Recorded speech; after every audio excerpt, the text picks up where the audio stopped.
Amen. So now we can start. Now I've got still 2 hours to go, man. No problem. Amen. I'm not going to do a long sermon this morning. I'm sorry, Michael. I'm going to try. Normally when I say that, he says, well, whatever. So it is a problem. I normally say I'm going to try and keep it short. But whatever the Holy Spirit does, we're just obedient. Amen. Okay, so we're busy in 2 Corinthians. And this sermon, I want to call Godly Decisions. I'm going to call it Godly Decisions. Because I asked the Lord, what is applicable in 2 Corinthians 1? We're still in 2 Corinthians 1. I know it's going slow, but I want to cover it properly. Because there's some nuggets in this book that's really going to shake us and teach us and show us the way of the Lord. Now in 2 Corinthians, I'm not going to cover all the history again. I did that 2 weeks ago. But basically, this is the 4th letter that Paul writes to Corinthians. He's quite upset with them, with what they are doing. They're not listening. And now they're questioning his integrity. They're even questioning what he's teaching. They're questioning all of this. And Paul is not a guy that would fight because of his pride, or he'll go after them because he will show them he's correct. If someone speaks negatively, he would let them go. But in this instance, he cannot let it go. Why? Because he planted that church. They've taught the gospel. Himself and Timothy and all of these guys are teaching the gospel, and now that's been questioned. The integrity has been questioned of what they're teaching, who they are, what they're doing. Everything's been questioned, and he's been addressing them, and some comes back and some not, and he explains this in 2 Corinthians. Sorry, I just want to turn this thing off.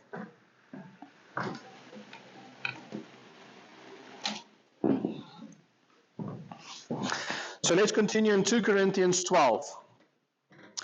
For our boasting is this, the testimony of our conscience is we conducted ourselves in simplicity and godly sincerity, not with fleshly wisdom, but by the grace of God, and more abundantly toward you.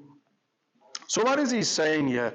In essence, you must understand, he says, we are conducting ourselves in the world. So you must see this, family. He's making a clear statement. We are in the world. And he's saying where we are doing this in the world. Philippians 3:20 says, we are citizenship is in heaven, from which we are also eagerly await for the Savior, the Lord Jesus Christ. You must understand, if you are in this world and you are born again, you are no longer of this world. You are of the kingdom of God on this world, and you need to function making godly decisions and following Christ in this simplicity and godly sincerity. I don't know if you've seen it, but some Christians can quite complicate things. Amen. And sometimes I do too. We must come back to the simplicity of God, the simplicity of the kingdom, the simplicity and the sincerity of the kingdom. So I want to do an illustration to you, and I'm going to talk to this illustration throughout the sermon. And it is something that I hope is going to encourage all of you in the battles that we face. So the battles we face, this water is the world. And if you are not born again, you are the water. If you are born again, you are the oil. The Lord says He anoints us. He anoints us. We are of oil. So He adds the oil into the world. Now, with our godly decisions we need to make, do you see the clear distinction between the oil and the water? There is a clear distinction. And you can try and say, I'm going to try and be part of these friends of mine that is drinking and smoking and doing this and doing that. And I'm going to try and make decisions which I believe is the truth and the answer. And because I make that decision based on how I feel. Hello, am I the only Christian that sometimes feel that I'm right? So I feel that I'm right. And I feel that I'm right, and I stir this water, and it's my pride that's in here. But the moment the stirring stops, the oil and water splits again. Because God's way is not this world's way. God's way is not the world's way. And I want you to make that personal this morning, because God's way, the Bible's way, is never the world's way. And what Paul's saying here, he's saying exactly that. He says, I'm coming to you not in the fleshly way, not in the water, not like my parents taught me, not like my Tani says, not like whoever says of this world, but by God's way, by God's sincerity and simplicity. But it looks different. Because when you get saved, all of a sudden your friends doesn't want nothing to do with you. When you get saved, all of a sudden it becomes difficult. When you're in the workplace and you don't swear, all of a sudden it becomes difficult. When you're moving and I started working at SA Breweries 3 months after I got saved, hallelujah, and I wasn't drinking. And it was tough to go through that because the oil and the water doesn't mix. But it doesn't stop you to love the hell out of people. Because when I was there, I loved them and I showed them the oil. And some was moved to the oil and some was left in the water. You shouldn't stop there and say, I can't mix with these people. No, you love them. You love the hell out of them. You share the gospel with them. And every time you'll see the oil will rise. Because there comes a day in each one of our lives that we realize I can be stubborn, I can follow my own ways, I can follow what I want to do. But ultimately, when I'm brought to a dead standstill, it is the Lord's way that prevails. It is the Lord's way that wins. It is no longer my arrogance and my pride, but it's now I see the Lord is in control. I see what is happening. You can plan your life as you wish, but none of us expected a bomb on Iran. Hello? Stuff is happening. And you can go read about prophetic words and what is in the Bible around that. The Bible says, do not be afraid when you hear these things. But some people will be afraid. So don't be afraid of these things. This is merely the beginning of the birth pains. For we are not writing in any other thing to you than what you read or understand. So we're not putting sterkies on. We are telling you the truth. And everything that we have told you is the truth. Corinthians church, wake up. We are telling you, you are falling off. Listen, this is purely the simplicity of the gospel by the grace of God. Don't add to it. Walk in the simplicity. Now I trust you will understand even to the end, as also you have understood us in part, that we are your boast as you are also ours in the day of the Lord Jesus. He says, we are your boast and you are also ours. We are in one team. It is not you are better than I am. I've never once seen that Paul says, I am the chief and commander, you listen to me. No. He's saying here, I boast in you and you boast in me. We walk together in the kingdom. Don't bring division. Let's walk in unity, brothers. What are you busy with? You're starting to deviate from the heart of the simplicity of the kingdom. Stop mixing with the oil. Stop listening to what the worldly wisdom says. Stop listening to those things, because there is a difference. There is a difference. The way the Lord does it and the way we do it in the world is different, right? So let's use a simple example. Which one of you parents showed you how to do a budget in your finances? 1, 2, 3. Right? 3 of you were shown how to do a budget. Those who raised your hands, did your parents do well with their budgeting as well? Okay, good. You see, there was stewardship. So they handed something over. The rest of you, are you just doing it how you feel or you think? Or you're doing it according to the word? Because if he's doing it by feeling, this is how it's going to look like. You see, the Lord doesn't work on the world's ways. When it was drought, he told Abraham, stay there. When it was drought, he told Isaac what to do. When it was Jacob, he said, spray your stuff, whatever, but I'll bless you. Doesn't matter what the world says. Doesn't matter how the currencies of this world works. Doesn't matter, and that goes for everything else. That goes for everything else. I want to touch on values, and I believe this is so critically important because we make decisions based on what we value. Do you agree with me? So if you say to me, listen, Friday we are going to go fishing the whole day. No? But I already know it's my son's birthday. And we value the birthdays in our house, we value high. We normally try to go away, we spend the day as family together. So what was my answer going to be? Sorry, I'm going to spend time with my family and my son. Hello?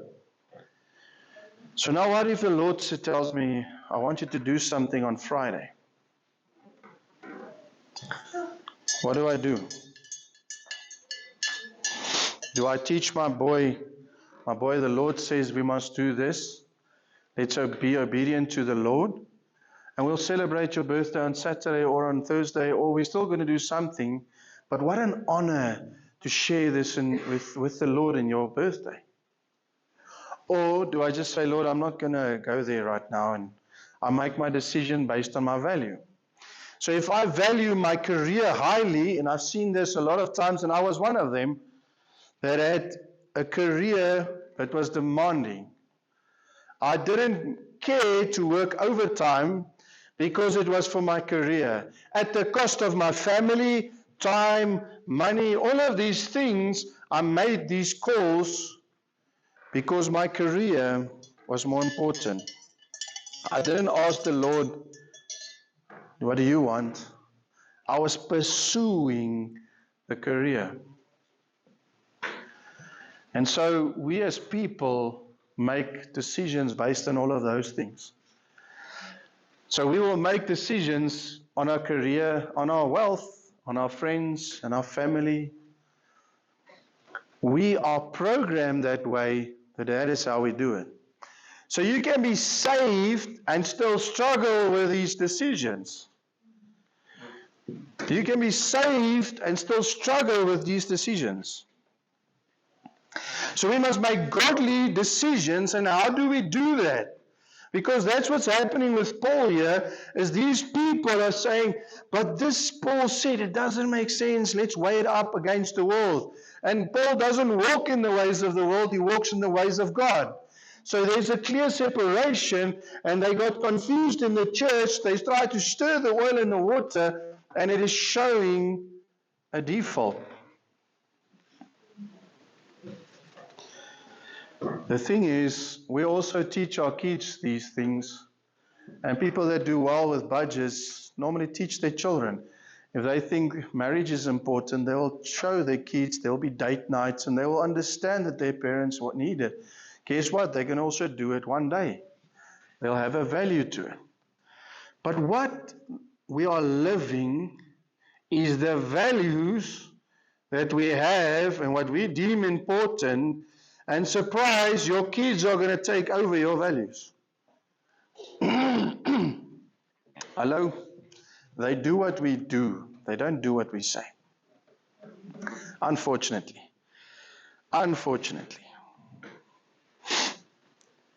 So Paul points out, it doesn't help we acknowledge that we know that we've got a problem with one of these things, he says we need to be transformed. And he writes in Romans 12:2, he says, do not be conformed to the pattern of this world, but be transformed by the renewing of your mind. When you will be able to then you will be able to test and approve what God's will is, His good and pleasing and perfect will. Who wants to see the good, pleasing, and perfect will of the Lord? Amen. We all want to see that. Okay, so can we all acknowledge that we have certain things that we are conforming to the world still? Yes, all of us do. If you can't put up your hand and say, yes, you do, then you've got pride, my friend. I'm sorry. I'm being very blatant this morning. If you can't say, listen, I've got something that I still conform to this world, you have got pride in your heart that you need to work on. You need pride. The Lord hates pride. You need to go and understand that the things that I feel, I feel things are right, and I feel strong about things. If I feel it, you can see it on my face normally. But my feeling can't determine what is right, what is God's way of making godly decisions. We need to acknowledge the things we need to transform in, and then the Bible says, be transformed by the renewing of your mind. Be transformed by the renewing of your mind. How do you renew your mind? You go seek those values, you go seek those decisions, you go to seek all of these things in the Word, on your knees, in prayer, by spending time with godly brothers and sisters, also seeking the Lord, because that's where discipleships happen. That is where we challenge one another. That's how growth happens. I've been discipled by brothers and sisters, not even saying a word, but by their actions and spending time with them, I saw things and it touched my heart. So we must renew our mind. And what great news is there not that God has given us these tools and we need to renew our mind. And we fill ourselves every day with things and we are influenced. Unfortunately, television, the latest thing is ChatGPT, all of these things happening. We are in a world that influences us. The Bible has been removed from churches. The Bible has been removed from hotels. The Bible has been removed from schools. The Bible has been removed by so many places. So what real influence does your kids really have? Maybe Sunday school? Hello? They should be seeing the Word daily. We should be influenced by the Word, with the transforming of our minds, and not by this world. Let's continue. 2 Corinthians 15. Because I was sure of this, I wanted to come to you first, so that you might have a second experience of grace. So his first visit wasn't very graceful. It was a fight, because he needed to step on them and their toes and let them understand that you are at fault here, brothers. You are busy trying to mix the oil with the water. But there's grace while you have chance to fix it. But there is an expiry date to grace, family. There's an expiry date. When I came to salvation, it was simple. I call it the 3 robot system. The one thing happened, that was my first warning.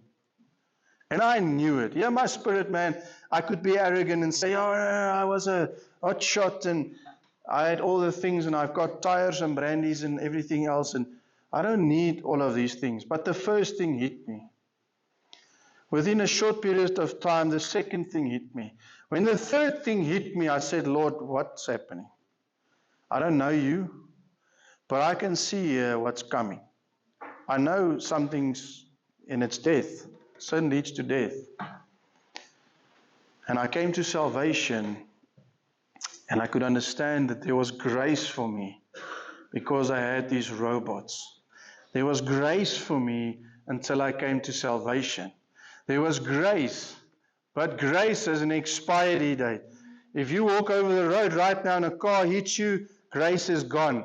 My wife told me now there's 2 young men, age of 38, in the last 2 to 3 weeks, both of them died of heart attacks.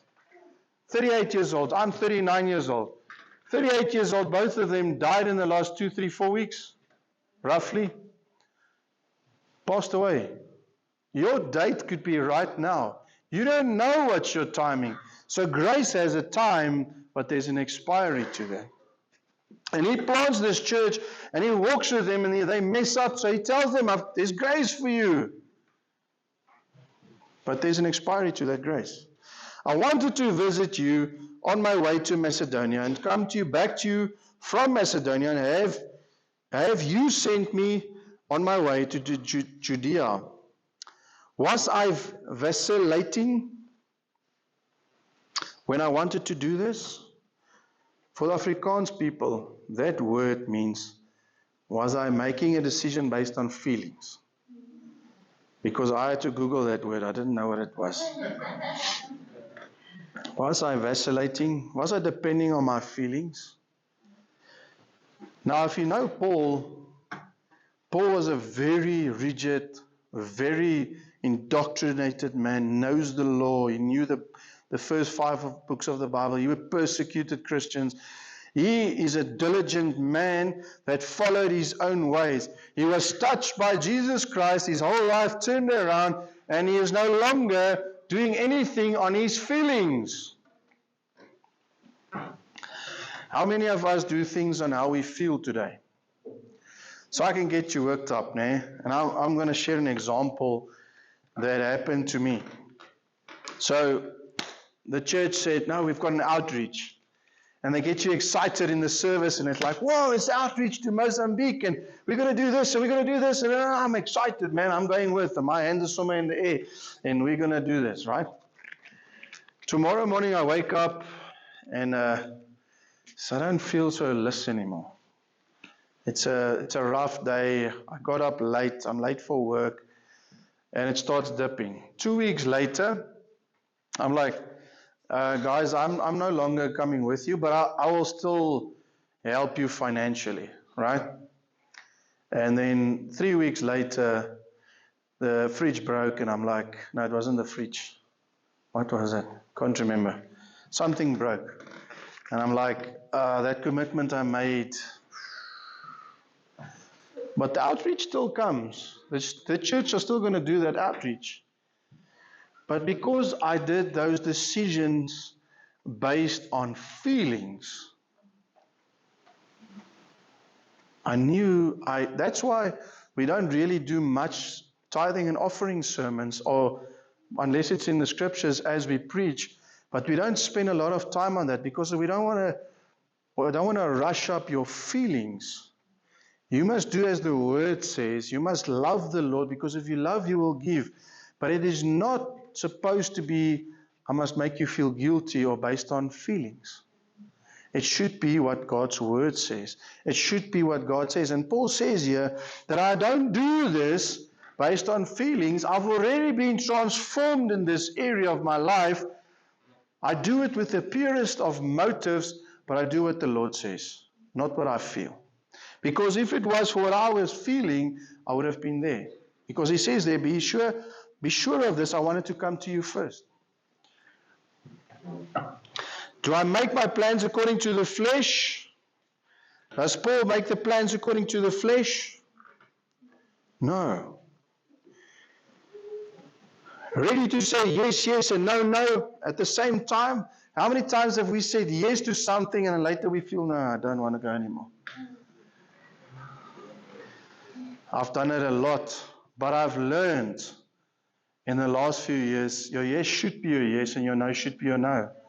So if I've committed to something, I still execute it. If I'm less or not. If I'm less or not, doesn't matter. I'm here for the kingdom, and there will be times that you don't feel you want to do that anymore, but that's what we should do, godly decision making. Godly decision making is also going to keep you on track. Because if you are walking in God's way, He can protect you, He can show you, He can lead you, He can guide you. But if you walk in the worldly ways, you are removing yourself from that specifically. You are saying, Lord, I'm taking my own way. I'm doing it my way. What said Frank Sinatra? My way.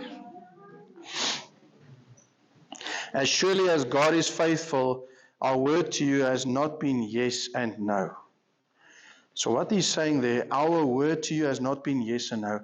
He's saying to them, because they questioned the gospel that they've shared. So he's saying to them, what we have said is not yes and no. It is the truth. So even if you doubt in my ways, even if you doubt what I say, even if you doubt my intentions, what came out of my mouth is the truth. What came out of Timothy's mouth is the truth.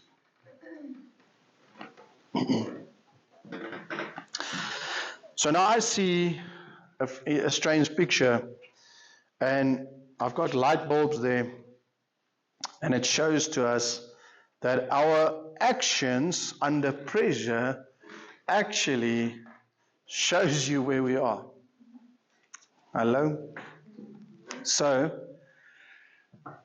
it has happened to me a few times already that someone, for example, says, "No, I've received a word from the Lord for the church." Now, in this church, we want to hear what it is first, and then I'll either say the word or I'll give you the mic. But then, if you're going to say something else, I'll never give the mic to you again. And it has happened in this church before that people come, "No, I've got this word." I said, "Okay, share the word with me." And I hear, "No, it's in tune and it's right." You give them the mic, they say something completely else. Why? It is the presence and that empowering moment that you receive it, you feel like, "I have to say this now too, and this now too, and this now too." Because you're under pressure. You do strange things when you're under pressure. Sometimes you don't understand, what did I just do? And some of the people that said sorry afterwards, they didn't mean it. They don't understand it. But when they're under pressure, certain things happen. So when you're under pressure, and you start knowing the worldly ways of a marriage, when there's a fight, mom and dad screams at one another, right? But now we are born again. Should we still be screaming? But there's pressure situations. I'm on my way to church. Come on, get it, go. Boy, rip this and get the shoes and whatever. What are we portraying under pressure? The moment we hit pressure, we should have godly decision making like the Lord says we should do our marriage, not the world. So we go seek what the Lord says, not the world. Godly decision making. And we need to be able to distinguish and say, "Listen, this is a pressure situation for me. I'm sorry." And then you take that thing to the Lord. You take that thing, and I'm going to give you 4 points on how to go and get that. But you need to take those things from the Lord and go action them. It's like if there were to be an army, let's say terrorists come and storms into this door right now. What would be your action? Some of us will fall on the ground, some of us will be screaming, some of us will be hiding. And I know there's a few guys here that's been in the army. Their response would be different. Why? They had training. They had training. Some guys here has weapon licenses and whatever, they'll also be ready. Maybe some of them has a gun on them. I know Joost van der Westhuizen shot a guy, his brother shot someone in church because they wanted to rob the church. So he pulled out his gat and he shot the guy. Because he's ready. He's ready for that pressure. He's ready for that situation. And so we should become ready in every situation. Yes, we are not perfect. Yes, we are still growing. And it is okay if you are there now, but it's not okay if you're still there next year. Hello? Transformation needs to happen in our lives. There's many Christians that comes to salvation, but they never stop stirring. They never transform. They never stop and say, "Lord, what do you want? Lord, how do you do it? Lord, how we do that?" A lot of times it's because we're proud. I was expecting a few amens. I'll say it again. A lot of times it is because we are proud. Amen. Guys, it's not fun when stuff is not going well. Especially as husbands, we feel as men that we are failing the ladies. We feel that if we drop this, we fail you. And that's a humiliating, I don't know what to do, I don't know how to handle this, and that feels humiliating. At the same time, I feel I need to be strong, so then I get aggro, and then that's what happens. But that's not what the Lord says. David was defeated, and his army was defeated. They wanted to stone him. Did he go back and say, out of his arrogance? No. He went to his inner room. He strengthened himself in the Lord. He went back, and they were more than victors. They took everything they lost, plus all the gains. What do you do under pressure? What do I do under pressure? My pressure has been tested a lot. And it's still tested. And it's good. Because then I know where I am. If I know where I am, I can go to the Lord and say, Lord, help me. Please. I'm stuck with this. Joshua 1:8 says, the book of the law shall not depart from your mouth, but you shall meditate on it day and night. We need to meditate upon the word day and night. I want to challenge you, even if it's one verse. One verse. You see how much we've got out of this book now, and that was only from verse 12 to verse 18. And I didn't even extend to all of them. That's just what we got out of this. So meditate upon it. Ask the Lord. The Lord will reveal things to you. So if you can read the chapter and then you take a verse, you meditate upon it. Lord, show me. It says, day and night, and you may observe according to all what is written in it. For then you will make your way prosperous, and then you will have good success. So how are you going to have success? Working myself dead, ignoring my family, not going to church, missing base groups, all of these things. No! You're going to meditate upon the word day and night. You're still going to work hard. That's fine. The Lord's going to make you effective, and you're going to be successful. You're going to rise to the top. And the principles of the gospel, not by your fleshly ways. James 1:22-25. And this I said here, it's not hearing, but it's also yielding to the word. Because some things are difficult to yield. It's so easy to say this is what it says, but it's so difficult to yield to it. Say, Lord, I hear you, but. No buts. But out. Yield to it. Yield to the word. Say, Lord, I hear you. How am I going to do this? And I challenge you, family. This family, we believe in working together. I challenge you, challenge one another and say, hey, listen, I'm struggling with this. I don't know, what do you think? No, not what you think. Let's go read the Bible. Let's go study this. And then we work on what it is to transform by the renewal of our mind. James says, but be doers of the word, not hearers only, deceiving yourself. If you're just a hearer and you don't do the word, you deceive yourself. For anyone, if he's a hearer of the word and is not a doer, and he is like a man observing his natural face in a mirror, for he observes himself, go away, and immediately forgets what kind of man he was. Now I want to change that a little bit and say, you've been in many sermons, you've been in many things, you make a decision, but the moment you walk out of those doors, you forget what you just committed in your heart. Hello? You walk out of here with the greatest intentions. But as soon as you exit that door, life happens. Fuel price goes up 10 rand. My dog just got babies and this happens and I kick the cat by accident and things happen. Life happens the moment you turn from that mirror. So do the word. Doesn't matter how difficult it is, do the word. Not your opinion or your feeling. But he who looks into the perfect law of liberty and continues in it, you need to continue in it, and is not a forgetful hearer, but doer of the word, this is one who will be blessed in what he does. So those two verses ends off with, you're going to be successful and you're going to be blessed. Hallelujah. Who's looking for blessings and success? Come on, family. That should encourage you. This is not a fleshly thing. This is a thing, a spiritual thing that we're going to apply. We're going to do this. We'll see success and blessings. John 14, 16 to 17. And I will pray that the Father will give you another helper, that he may abide with you forever. You've got a helper. You've got the Holy Spirit. Talk to him. He's waiting for you. Have that relationship with the Holy Spirit so that you can yield to the Lord and can yield to those things, and he will show you. You'll be blessed and you'll be successful. The Spirit of truth, whom the world cannot receive, because it neither sees him nor knows him, but you know him, for he dwells with you and will be in you.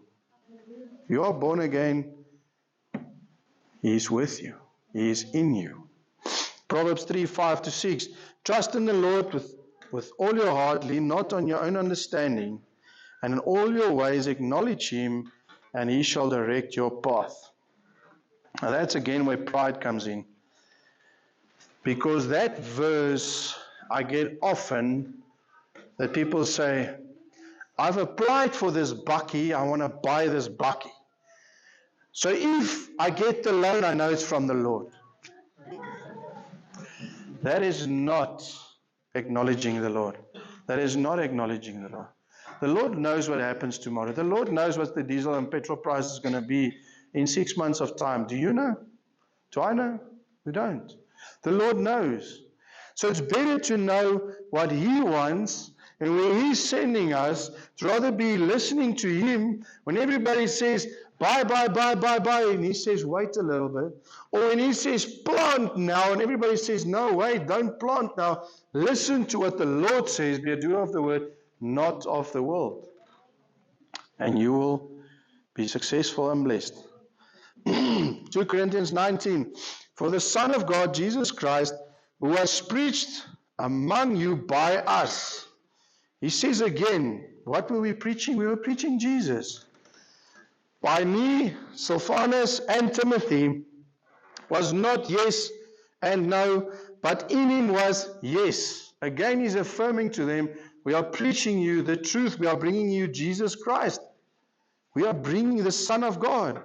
For all the promises of God in him are yes, and in him amen, to the glory of God through us. Now he who established us with you in Christ and has anointed us in God. He has anointed us in God. Who also has sealed us and given us the Spirit in our hearts as a guarantee. Again, he says to them, the Holy Spirit, when you are born again, you've got the Holy Spirit in you. And he is with you as a guarantee, heart as a guarantee. So you've got what it takes. It is not out of your flesh, it's by the Spirit. It's not by power, not by might, but by the Holy Spirit. 2 Corinthians 23, moreover, I call God as a witness against my soul. So Paul is so hard now with them. He says, above all, I call God. I call upon God as a witness against my soul. He's very serious to this, and he says that to spare you I came no more to Corinth. So God's way was for Paul to not go to Corinthians because it was not the timing to go there. They needed to see that letter. And I think if Paul didn't go there, this letter wouldn't have been written. And I believe we need this letter in the times that we live in. So we need to lay down our lives to the way of the Lord. Not that we have dominion over your faith, but are fellow workers for your joy by the faith, for by faith you stand. He says to them, we don't want to have dominion over you, But we have to agree on these things. We have to agree in the way of the Lord.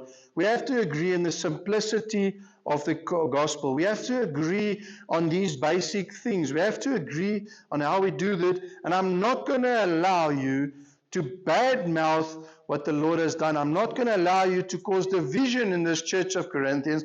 I'm not going to allow you to say these things. But I'm not telling you follow Paulus. I'm telling you follow God.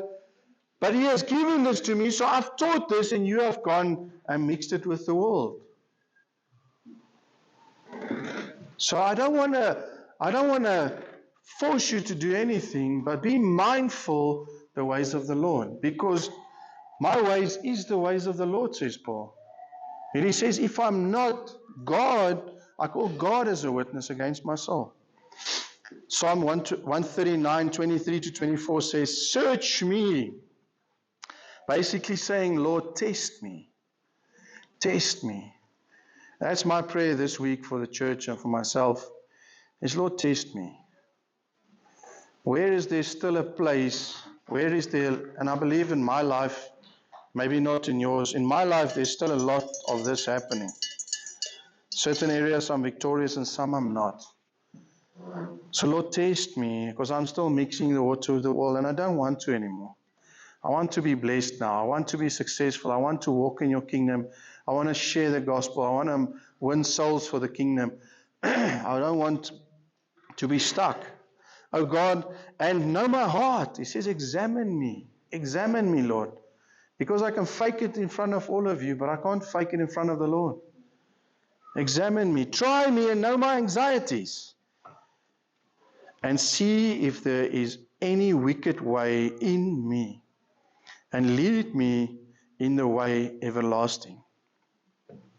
Galatians 5:16 says, I say then, walk in the Spirit, and you shall not fulfill the lust of the flesh. Walk in the Spirit, and you shall not lust after the flesh. So I want to end off, and I want to land. I want to give you 4 things that we covered today. And this is basically godly decision making. That's the title I gave it, but I don't want to take away anything from the word. It's 2 Corinthians 12 to 24. Paul teaches us these principles, and he says, first thing is, to make these decisions is meditate upon the word daily. Day and night, that verse actually says. Day and night. So you have to come to discipline yourself. And I challenged the men on the men's prayers morning yesterday. I said, if you're not praying, if you're praying, whatever you are doing, I want to challenge you to do 10 minutes of intensive prayer. I was challenged this week by another pastor. 10 minutes a day of intensive prayer. I'm talking intensive, fire, fervent prayer of the righteous. Pray it. So I want to challenge each one of you. I know the men already committed, so thanks guys, you're going to do it anyways. But no amens. Yeah, you guys are too serious. Meditate upon the word. Be a doer of the word. If the word says do it, I know it seems difficult because it fights against your flesh. It fights against what you have been raised. If I've been raised, this is how you speak to your wife since a little boy, and this is what the world does, it's so difficult to stop stirring and to just allow the oil. I'm going to look different. Hello?